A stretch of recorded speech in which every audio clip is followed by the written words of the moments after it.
Bismillahirrohmanirrohim. Assalamualaikum warahmatullahi wabarakatuh. Ibu akan menjelaskan tentang bab 2 seni patung, seni budaya kelas 9. Setelah mempelajari bab ini, diharapkan siswa mampu 1. Menjelaskan pengertian patung. 2. Mendeskripsikan fungsi patung. 3. Mengklasifikasi jenis-jenis patung. 4. Mendeskripsikan berbagai jenis bahan dan teknik dalam berkarya seni patung. 5. Mendeskripsikan teknik berkarya seni patung. 6. Berkarya seni patung dari salah satu teknik dan bahan yang ada di sekitar.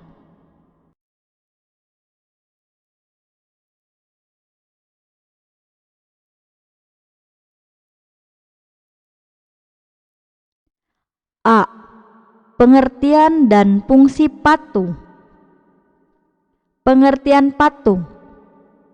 Patung dapat diartikan juga sebagai plastis art atau seni plastis, karena patung identik dengan sebuah cipta karya manusia yang meniru bentuk dan memiliki keindahan.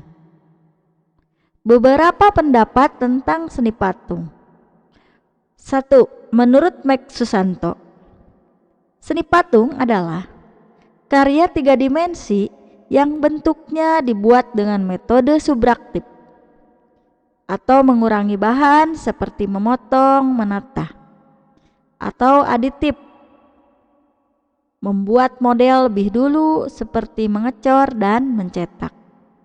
2. Menurut Sunarso dan Suroto, seni patung adalah semua karya dalam bentuk meruang. 3. Menurut Kamus Besar Bahasa Indonesia, patung adalah tiruan bentuk manusia dan hewan yang cara pembuatannya dengan dipahat. 4. Menurut B.S. Myers, seni patung adalah karya 3 dimensi yang tidak terikat pada latar belakang apapun atau bidang manapun pada suatu bangunan. Fungsi patung. Secara umum, pembuatan patung berfungsi sebagai 1. Fungsi personal.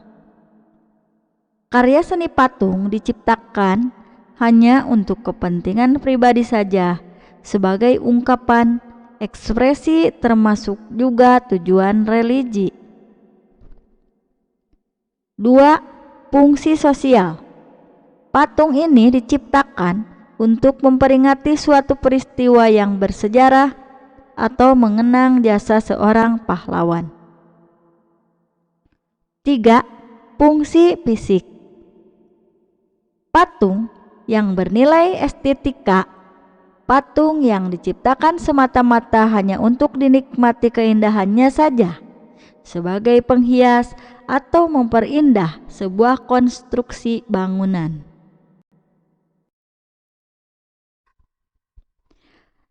Ini adalah salah satu contoh patung yang berfungsi sebagai hiasan. Kalau yang ini contoh patung yang berfungsi religi atau keagamaan.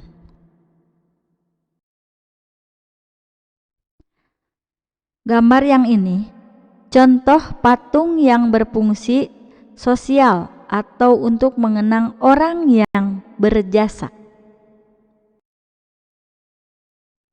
Bentuk-bentuk patung. 1. Bentuk imitatif, figuratif, realisme, presentatif, yaitu patung yang memiliki corak tiruan bentuk alam seperti manusia, hewan, dan tumbuhan.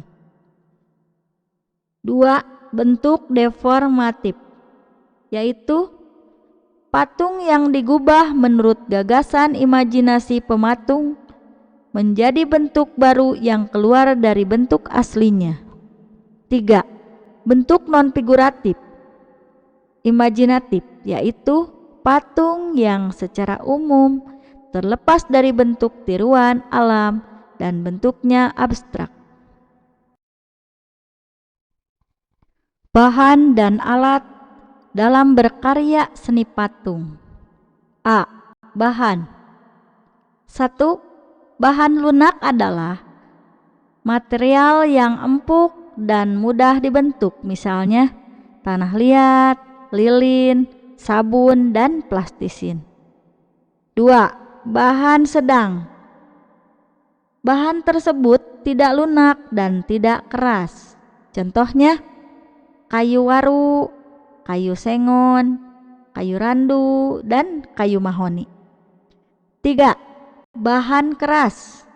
Bahan ini biasanya berupa kayu atau batu. 4. Bahan cor. Cetak. Contoh bahan yang dipakai pada proses ini antara lain semen, pasir, gips, logam, timah, perak, emas, fiber, atau resin. 5. Bahan lain misalnya kertas. B. Alat membuat patung.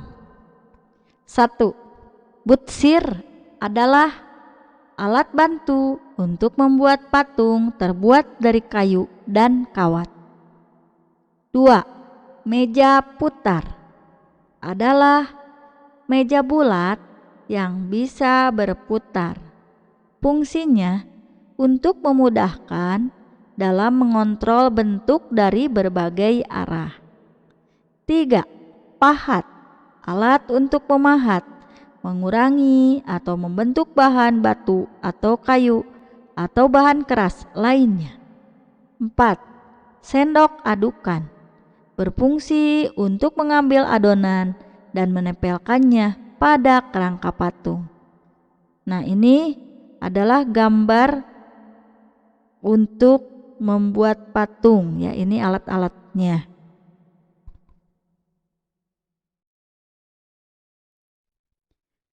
Teknik berkarya patung.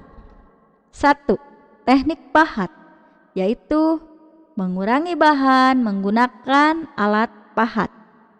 2. Teknik butsir, yaitu membentuk benda dengan mengurangi dan menambah bahan, misalnya patung berbahan dasar tanah liat. 3. Teknik cor, yaitu membuat karya seni patung dengan membuat cetakan kemudian dituangkan adonan, biasanya berupa semen, gipsum, dan lain-lain. 4. Teknik assembling atau perakitan, yaitu membuat sebuah komposisi sambungan dari material seperti besi, logam, tembaga, kertas, dan sebagainya. Demikian tentang seni patung untuk kelas 9. Mudah-mudahan materi ini dapat bermanfaat dan memudahkan dalam belajar. Terima kasih. Jaga kesehatan dan harus tetap selalu bantu orang tua. Banyak rezeki, semangat belajar. Assalamualaikum warahmatullahi wabarakatuh.